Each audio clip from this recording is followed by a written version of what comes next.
Hello, welcome to Chick Chat and Chill. I am Laura Fickett, your co-host of this wonderful show. I own Fickett Financial Education and Business Coaching, where we love to help people make more money, manage it better, retain it to build their wealth. I have an 8-week workshop. It's guaranteed or it's free. Spend some time with me. Doesn't work? You don't have to pay anything. Isn't that crazy? It's a crazy good deal, but I do free consultations. So reach out to me. We'll set one up and we'll get you on the path to a better future. I'm going to turn it over to Antoinette so she can tell us what she does. Hello, so I'm the owner of Pixel This, and I don't do free designs. So, and my financial coach told me not to. No. Nope. So, but we give free estimates, and honestly, we have something for every budget. So whether, you just want something small, like you're looking for a logo for a startup side business, or, you want to go gangbusters. I've worked with global brands, whatever it is, we'll find your voice and your brand or service and give it the attention it deserves. So today's topic, we reached out and polled all sorts of guys, and it was about questions, those burning questions that they wanted like a female perspective on, that either they were too afraid to ask or they just a little unclear about. So we filtered them. Yeah, we had a filter. There were some raunchy ones. So those will not be on the show. If we somehow run out of time, which I don't think so, we won't be getting to those. Laura's going to answer like one question and take 20 minutes. No, we have plenty of questions. So, but we'll try to get different types of. I kind of grouped them in different categories, so we could kind of jump around through different things, whether it's behavior or whatever. So I did not group them at all. Okay. I have no idea what she prepares like a little bit. I don't prepare at all. Virgo. The main question I had, and I really don't have an answer for this, but was why do women ask so many questions? So this question came, and I thought about it. I'm like, wow, I really do ask a lot of questions. Even I picked my son up from school and I'm like, how was your day? Who did you sit with for lunch? What class was your favorite? That's 3 questions, bam, bam, bam, right off the bat. And why did the questions come so early in the morning? That was the follow-up part. And all I could think of was I think it's a way for me as a woman to show interest is by asking questions. I try to ask open-ended questions to create dialogue, to find out how was your day? To find out information. And I guess from a male perspective, they don't really understand why we need so many questions or to be so involved in a situation. Do you think you ask a lot of questions? I try to keep a dialogue going, or I have a very active mind, so I do ask a lot. And if I'm not asking somebody questions, it's because I'm not really interested in you. So that's actually a good sign. But I think it actually also stems back to kind of that, back in the caveman days or whatever. So the women would be congregating together and they would communicate all day, in the village or whatever. And that's how they got along. Where guys, when they were hunting, if you had a whole conversation, you're going to scare away animals and prey. So you think we have more words every day to use? Yeah. I just think it's just how we evolved throughout history, So Alan is so great to record this podcast with us in the studio. And I have the pleasure of seeing him laugh. Can I say something? Yes, absolutely. Okay. I don't usually jump into your shows, as you know. But I have a little soliloquy, I guess you can call it, so this actually happened. So I got a phone call. A friend of mine was in the hospital. I'll call him Joe. And I said to my wife, hey, Joe's in the hospital. That's all I was told. Yeah. Right? It was actually a text. I got a text, Joe's in the hospital. She says, oh, what's wrong? I don't know. I got a text. All it says is Joe's in the hospital. Well, is he okay? Well, I don't know. All I got was Joe's in the hospital. Well, do you think he'll be all right? I don't even know why Joe is in the hospital. So, yeah, questions just go on and there's no answers. Oh, that was a great segue. Yeah.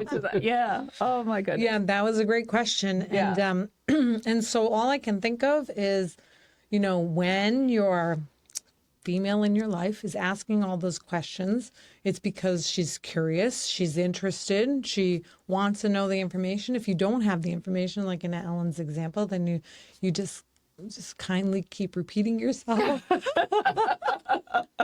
until we stop with the questions. Yeah. But we can't stop with the questions because they're like firing through our brain at such a fast pace. Yeah. And we want the information. And but guys don't ask a lot of questions. And it doesn't mean for the women out there, it doesn't mean they're not interested. It doesn't, if they're not asking you a ton of questions, it doesn't mean they're not interested. It's just not the way they communicate or function. And so I think that's important from the other perspective, is that, you know, if I get home and my husband doesn't ask me 10 questions about my day, like, I don't feel like, oh, he's not interested in my day. Well, the one thing I will say, though, like I notice on like dating sites and talking with people, that a lot of times guys are like, okay, what questions do you have next? And I'm like, I'm not interviewing for a boyfriend. Like, why don't you just give them a questionnaire and they can fill it out? Well, I mean, it just seems ridiculous. Like, if we can't have a normal dialogue, then it's clearly not a match. Like, I don't want to sit there and like, oh, check, you know, now I know where you were born. Now it just seems crazy. Or Maybe they're really efficient, Antoinette. They want to get through the information quickly to get to the good part. Yeah, really. Can we schedule a date now, please? I find that is a very efficient way. Fill out this questionnaire. Tell me all these answers, and then we don't have to do I'm going to do that, like, going forward just once and see what kind of response I get. We'll talk about it on a show. We'll have a podcast about that. At some point.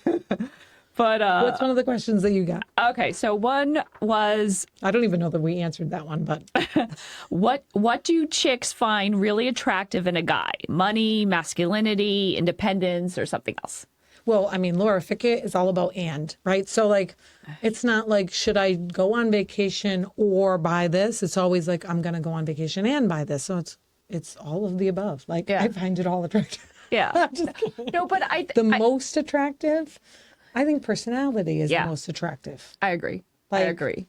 And I know there's guys out there that are like, I got personality. I'm only 2 feet tall. Like, I don't know. Whatever. Like, there's a combination, but you're talking about like the most important thing. If somebody is like kicking puppies and like moody and angry and like not sincere, or, you know, you can't hold a conversation with them, I don't care if they look like an Adonis. Yeah. Like, it's not going to matter. Yeah.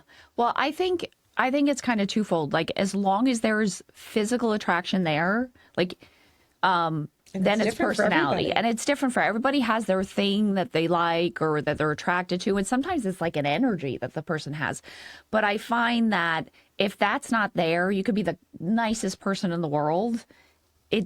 I'm not, you know, we could be best friends, but I'm not looking to get romantic with that type of person. So, and then the other things, I think personality first, but the other things all come into play, because I'm like, okay, they're a really great person, but they just got out of prison, they have no money, they're living on the street. Like, these, you know, obviously, I mean, I'm being exaggerating, but, you know, they come into play. Maybe not. I don't know. She's been out in the dating scene. I haven't. So no, but it is those things that you kind of look. When I meet a guy, I do kind of see, is there long-term potential there? So if I don't, to me, part of long-term potential is, what have you done up until now? You know, like, I understand everybody could change, but I'm not looking to change somebody starting today. You know, you have to be, like, my life's always crazy, but I'm not unstable. And if a person is... I'm just kidding. I'm just kidding. I love her. Jury's out, but in my head, I'm not, no. But, you know, you just gotta, like, bring something to the table, and that's having the time, the means, you know, to actually have a relationship. You know what I think it is, too? Like, I was talking with a woman yesterday, and she was saying, I just don't think they're making them like they used to. I think maybe, you know, in my father's generation, a guy was expected to meet a lot of the boxes, like finances and stability and security and all kinds of things. And now I feel like maybe guys don't think they need to meet all the boxes, but they expect women to meet all the boxes. Oh, I could totally see that now. And so yeah. I'm like, okay, well, you can't expect the girl you're attracted to, like if she goes to the gym every day and you sit on the couch and eat Hostess cupcakes every day, like you can't have the expectation Yeah. so that she needs to stay fit and you're not going to. Like I think there it needs to be a mutual thing. So the things that attract me to someone, like my husband's very passionate, like because I'm a very passionate person. So I think although opposites attract, like the things that attract me are the synergies. Yeah. So I think for what's most important, if I'm a financial person, for me, financial irresponsibility is like a deal breaker. I couldn't be with somebody that was like completely financially irresponsible. Or, I love God and Jesus. Like I can't be with somebody that doesn't love God and Jesus. But for somebody else, maybe those things aren't as high up on the list. Maybe they go to the gym every day and they can't be with somebody that doesn't go to the gym every day. Yeah.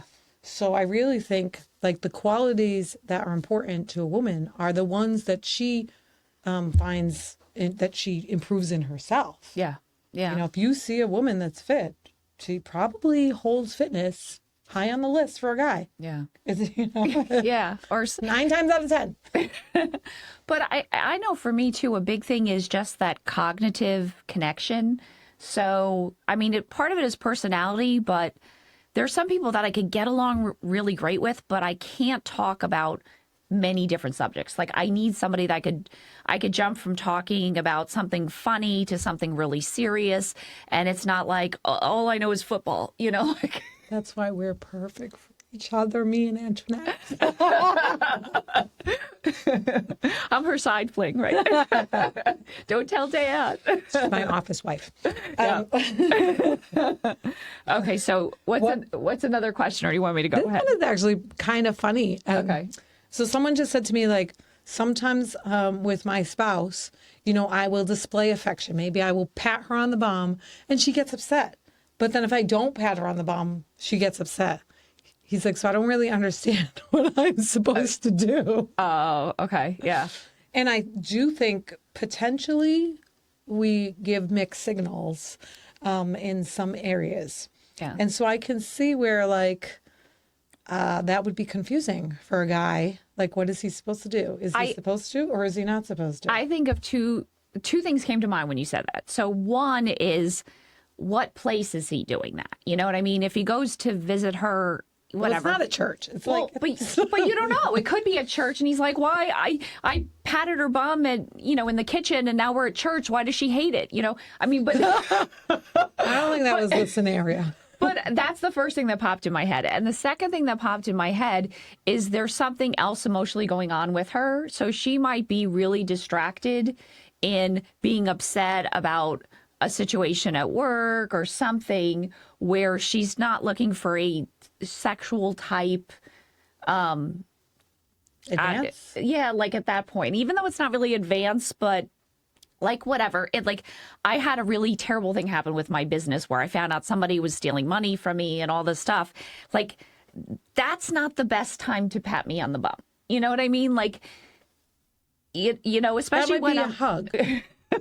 A hug would be nice. Yeah. that And then maybe the little, but it's one of those, you got to kind of feel the situation a little bit. You know? I was thinking, I think the main disconnect is like, if you don't do it, she's upset because she wants the touch and interaction, right? Some people's actual love language is, touch. But if you're always doing the same thing, yeah, that's a biggie. That's a biggie. I think that's the problem. Yeah. If you're always, if you're not switching it up, like sometimes you're hugging, sometimes you're touching her shoulder, sometimes you're patting her on the bum, like whatever. If you're not switching it up, then I think it gets like aggravating because it kind of loses its meaning. Like if my husband brought me home flowers every single day, I mean, I would kill them every other day. But anyway, that's a whole other conversation. But like, it would kind of lose its meaning, right? I mean, I just want occasional flowers. And then, maybe he brings me home like a piece of dark chocolate sometimes. But the other thing, and you brought this up in a previous episode, but it popped in my head where like, where someone asks us, oh, come, I want a passionate kiss. And they're like, I don't have time to like have sex. And they think, a pat on the bum, does that always lead to something that maybe they're thinking like, I'm not in the mood. Well, I don't know. I mean, it's hard, but those are the things that I would think why would be dismissive sometimes. I think the main thing that we're finding with these questions and what I'm feeling is women are complex. Well, Alan just spit out his water. I think he agrees, but and we don't like to be bored. No, and I think the other thing is what I see a lot in guys is they think like the way to a woman's heart is the same for every woman. And it's vastly different because most guys in general, and I'm not to generalize, but I guess I am generalizing, they do like a lot of the same things. So you can do like, I don't know too many guys. It's like, God, when my wife dresses all sexy for me, I hate that. Like, no, you know what I mean? Like that just doesn't happen. When she lets me watch a sporting event on TV uninterrupted, like, oh gosh, I just wish she would sit next to me and cuddle. Yeah, well, exactly. So like, I'm not trying to simplify it, but I think guys are just a little more predictable than women. And women really are so vastly different.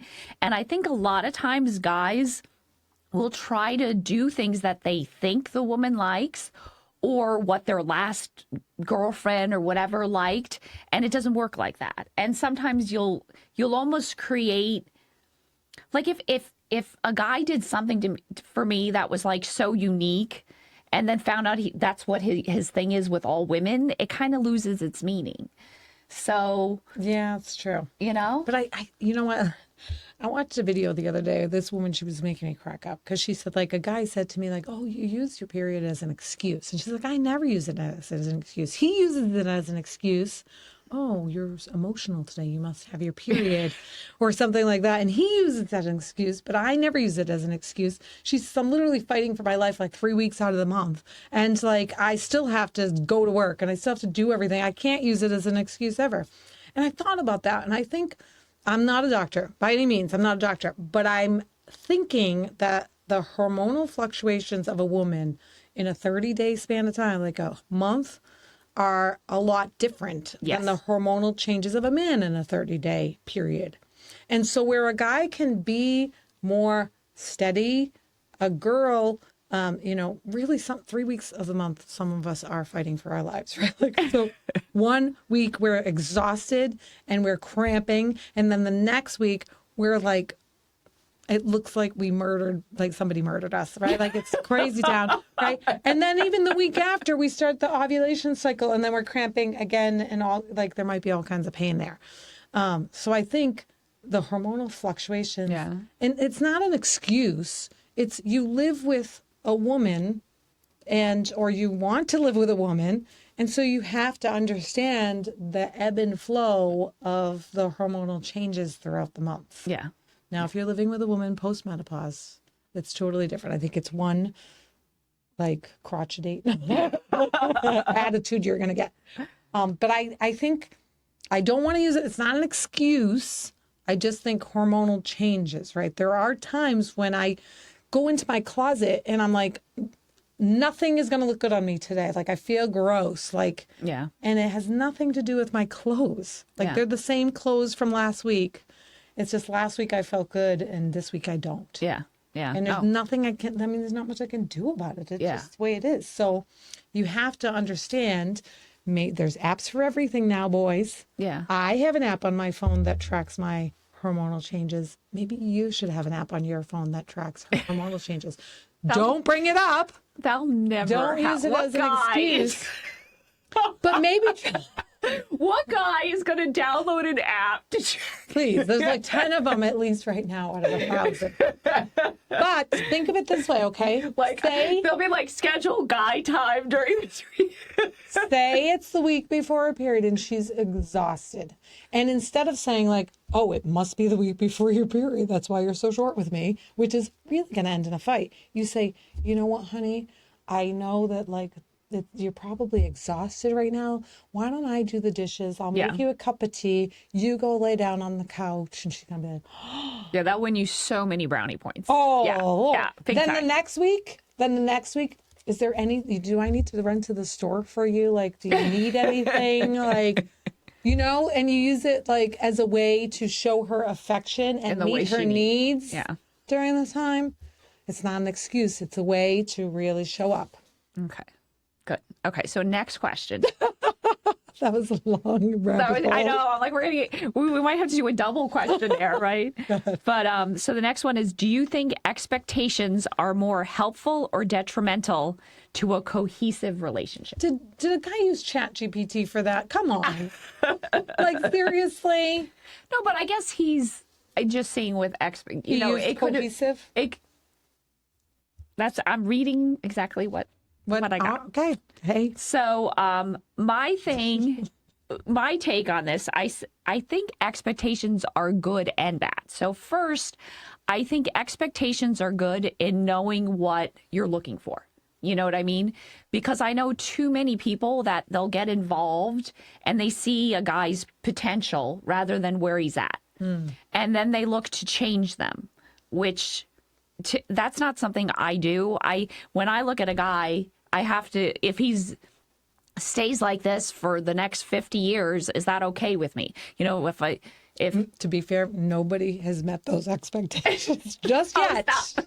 But maybe the one next week. Well, no, but it is one of those that, you know, you have to be okay with who they are and not who they could be or what you see them being. And like, no guy wants to be molded into something he's not. So I think it's just good to know this is what I'm looking for. And then really, like, before you even meet a guy, have your must-haves there and stick to them. You know what I mean? Like, you don't need a list of 30, but have like 10, you know what I mean? Whatever, like things I have a list of 30. No, but you know what I mean? Like something that, but then people will meet somebody, they're like, well, maybe that's not so important. But that's what causes friction later in the relationship, because you accepted this knowing that's not something you're attracted to, and then it's always a issue, or it starts becoming more of an issue because that attraction or infatuation period ended and it's more real. Yeah. One of the things that I think is important, my expectations, I've been told by my children, by my whole family, that they're actually quite high. But, you know, let's not talk about me right now. Let's just talk about, like, in general. Let's talk about how Laura's family is failing. Failing miserably at all our expectations. Listen, they're shooting for the moon and they're getting along with the stars. If I had them shoot for the stars, they'd be on the ground right now. Come on now. But I think boundaries are important. Yeah. Like, and it's a difference between boundaries and expectations, right? Like, boundaries in a relationship are more like that. I expect this to happen consistently. Yeah. Right. So, I met a couple that the guy actually told me, like, we went to a class before we even got married and we really laid out, like, what do we do in this scenario? Like, when we were fighting about this, what do we do in this scenario? They laid out like a roadmap for how to communicate in different ways and what the boundaries were, like no swearing, like no, you know, all kinds of stuff, what the expectations were for events. And I think that's an important conversation to have. Yeah. Because, like, maybe I expect no swearing in my home. We'll use that as an example. Hopefully my husband doesn't watch this one. Anyway, he's from the military. Like, you know, there's swearing goes on in the military. I'm assuming, never been there, but you know, if I did a poll, I think I could figure it out. But my expectation can't be like, there's no swearing in the home. My boundary would be that it, you know, it continues to decrease. Yeah. Like I'm a lifetime learner. I don't want, when I met my husband, I loved him, and I did see potential because we're all going to grow.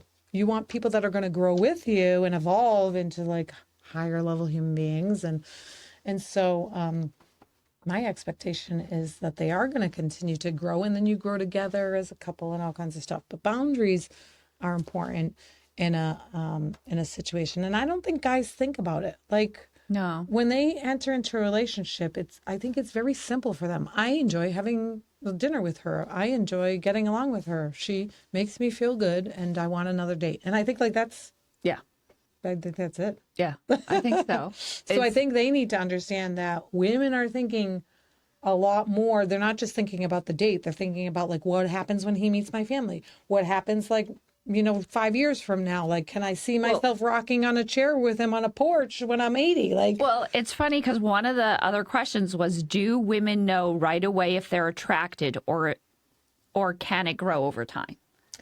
I think it can grow over time. I know someone specific, I'm not going to mention names, who did not find her spouse attractive, but he is so funny and so kind and so like wonderful and so good to her that their love completely grew over time. And now she thinks he's the most handsome person in the world. Yeah. And from the opposite aspect, like when I was younger, I met somebody that I was like, oh, wow. Like, Yeah. and then he opened his mouth and I was like, ew. Yeah. Yeah. And that the attraction like faded very quickly because of their personality. Yeah. I think that's both women and men because I know like when I started a new high school, there was like this girl that everyone's like, oh, have you seen blah, blah, blah. And then, then her personality showed through. And then I was speaking with some of these guys. I'm like, well, you have this big crush. They're like, what? She's so ugly. And her looks she didn't like get hit by a bus or something. I mean, beautiful girl, but she just wasn't an attractive human being all the way around. So, Yeah. Yeah. And I think that's the problem with like when people watch movies and things like that is that they're only seeing the surface. Yeah. And they're like, oh, this person, but you don't know the real personality. Yeah. You know, And- so I do think love can grow over time. And in an arranged marriages, I mean, a lot of them used to work and people used to grow into loving each other. Well, the thing is, I was looking into arranged marriages, like not that I'm For yourself? no, I was reading a book and they like talked about it, and then one of my exes worked with somebody who was in an arranged marriage, so it was just I was like, oh, this is so I thought it was kind of interesting. I think maybe we bring it back because my daughter actually asked, could you potentially arrange my marriage? Yeah, but they were saying like when they arrange marriages. And it was a specific culture that I was looking into, but they actually take multiple factors into consideration to determine compatibility. They're not just like, it's not like in the olden days, like 50 shillings and you can have her, it was like. And 2 goats. But it was like, so they do these like, it was like 17, I don't know the exact first, number. like matching, like. But it was funny, but nothing in that had physical appearance or whatever. And they determine, compatibility with other factors, and their divorce rate, like in this culture, you could still divorce after it was actually much lower than where people are usually like, he's hot, So I thought it was kind of interesting because they actually look at more of the bigger picture than the average person does. So, Yeah, I mean, I do think, like I said, you can have the instant attraction, but really all the other factors come into play afterwards. But I think you can have the opposite too. Like there's some people I know within seconds, I'm like, never. Like I'll show up on a date and I'm like, yeah, this is never going anywhere. And he hasn't even opened up his mouth. And it's not that he's ugly. There's just something Energy. off. Well, like energy wise, like I'm very intuitive. So didn't you say a lot of people smell now when they show up for dates? oh my God. Like, I do this one same thing. Like once it was like after he finished moving furniture, and then another time he's like, oh, I just came from the gym. And I'm like, you reek. Like, I don't want to see him a third time. Like, no. like I know you just did something physical, but sniff test, something like. All right, I think we have time for one more quick question. This one wasn't a question. A guy asked me, like, why can't women just stop talking?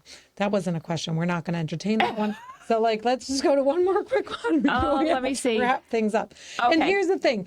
Be fair. Like, if I stop talking for a significant amount of time, my husband would be like, something's wrong. I did something wrong. Something's definitely wrong. She hasn't spoken. Like, she hasn't asked me questions. Okay, so one, I can't find it on my list, but it was basically something like, what's the difference between, like, flirting and when does it become creepy?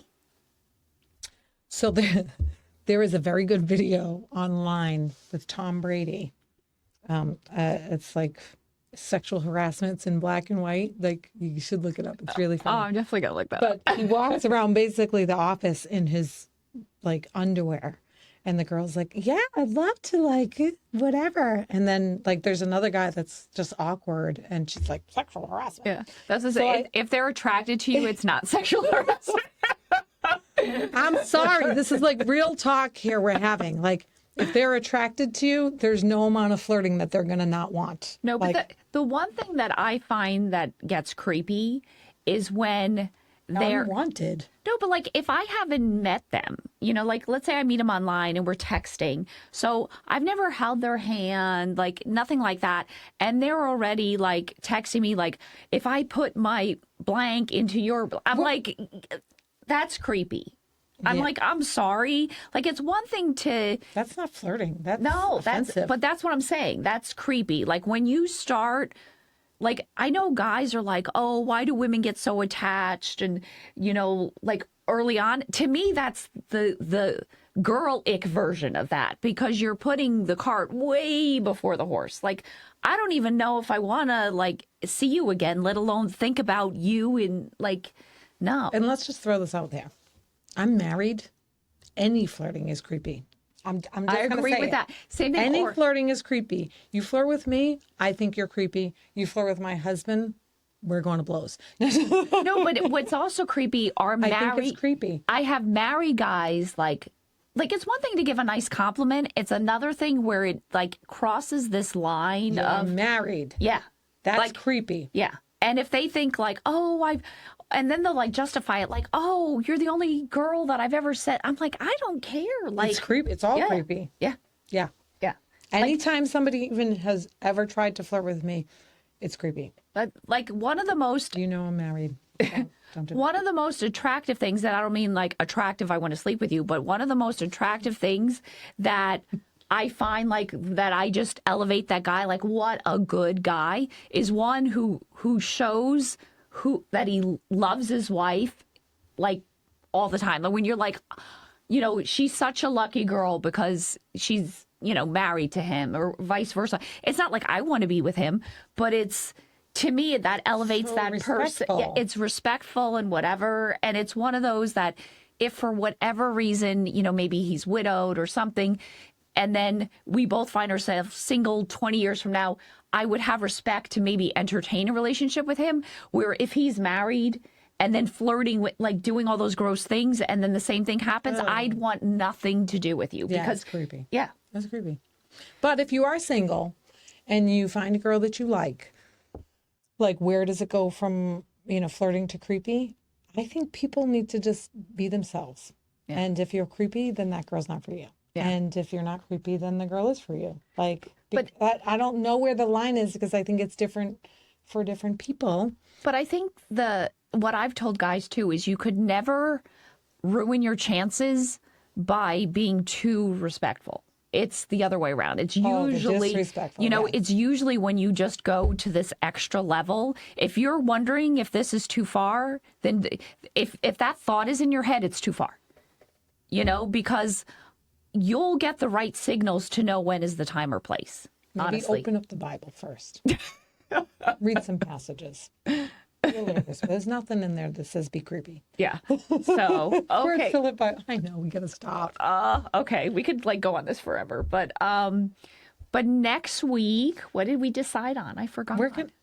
People are lonely. Yeah. No. No. Yeah. So that's lonely so sad. Epidemic. Yeah. And I think a lot of people are. I'm surprised at the amount of people that I hear that from. And I think there's some real things that we could dive into of where that's coming from. I think when I was younger, it was really just older people, widowed, whatever, that were lonely. Now it's like kids. It's they feel lonely in a crowd. Yeah, and they're successful people, and they still just don't find that connection. And I think it's good to dive into that, and hopefully, everyone will end that episode smiling. So my son, I shouldn't. Well, I'm gonna say it anyway. He sings in the shower. He's a good singer. My younger son, and he was singing like lonely. I'm so lonely. I have nobody. That song, and my daughter is like melted. This was on vacation, and he's just singing it because he thinks it's a good song. Yeah. But they like, oh, Like, he gets out naked, they're all hugging him. that's your family. She confuses our family with her family. Whatever. Oh, we gotta wrap it up. Okay. Tips for how to not be lonely. Yeah, so join us next week, and until then, never stop laughing. And never stop learning. We'll see you soon.